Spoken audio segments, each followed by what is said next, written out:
Tank Abbott was the persona of the barroom brawler a bit of an act, and he was actually had a bit more going on than he wanted you to believe? Well, yeah, no, I mean, I think he actually has a degree from Stanford University, so you can't exactly be a mental midget and get a degree from Stanford University. Ironically, I mean, I'm here in Howell, Michigan right now, but uh, I was at his home last year out in the Scottsdale, Arizona. He basically left the state of California and now resides in Arizona.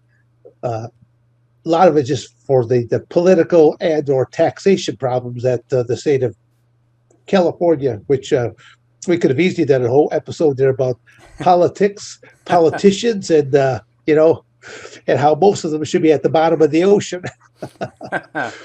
But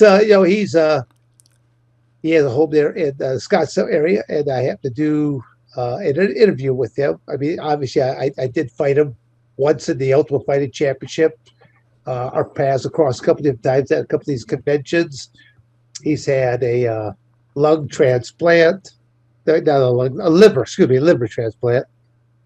And I think has lost well over 100 pounds easily. I'll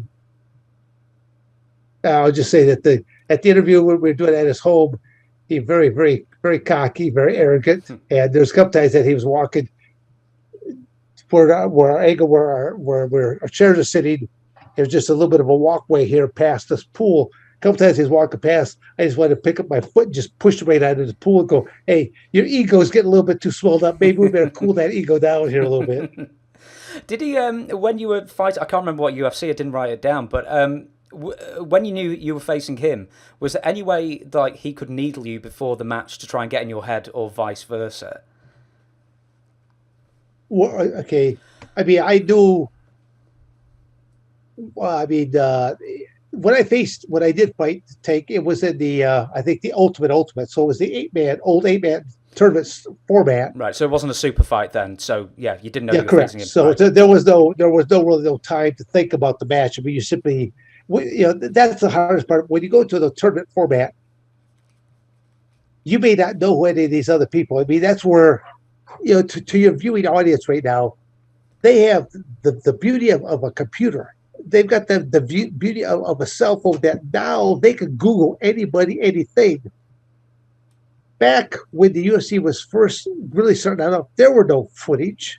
There was no footage. I could Google your name to find out who you were, what your background was. There video clips. I mean, now you can find out so much information about an individual. It's unbelievable, and also all types of things of how you can train, how to train to do this, how to train to do that.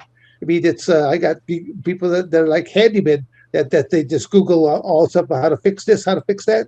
Same way when it comes to find out information. It's phenomenal what you can find out now.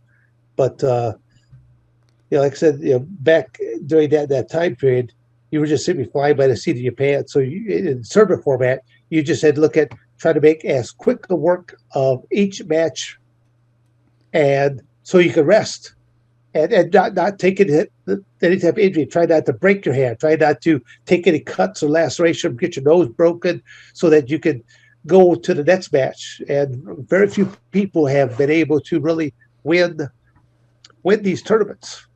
When it was the tournament format. And I'm the only Triple Crown champion in the UFC's no holds barred era. So to have won one of their normal 8-man tournaments, to win their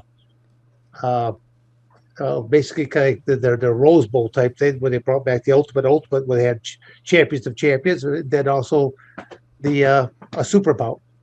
So there's 3 different categories. Do you know, I believe you were Hall of... I can't remember which number of Hall of Fame you went in, but you went in with Ken Shamrock, didn't you? Were you like second inductee? Oh, no, I was the third inductee. I think they threw Hoyson first, then they threw it Ken, and then I think I was the third. Do you know if... But I always like to point out is that out of all the various UFC Hall of Famers, especially out of the first 3, only one of us has never tested positive for chemicals. Damn straight.